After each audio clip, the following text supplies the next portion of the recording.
اعوذ باللہ من الشیطان الرجیم بسم اللہ الرحمن الرحیم یا بنی اسرائیل اذکروا نعمتی التی انعمت علیکم۔ اے بنی اسرائیل، یاد کرو میری وہ نعمت جس سے میں نے تمہیں نوازا تھا۔ وَأَنِّي فَضَّلْتُكُمْ عَلَى الْعَالَمِينَ، اور یہ کہ میں نے تمہیں دنیا کی تمام قوموں پر فضیلت دی تھی۔ وَاتَّقُوا يَوْمًا لَا تَجْزِي نَفْسٌ عَن نَفْسٍ شَيْئًا، اور ڈرو اس دن سے جب کوئی کسی کے ذرا کام نہ آئے گا۔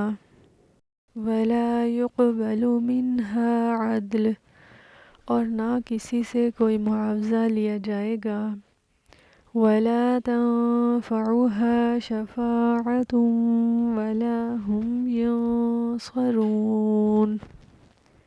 نہ کوئی سفارش ہی آدمی کو فائدہ دے گی اور نہ مجرموں کو کہیں سے مدد پہنچ سکے گی۔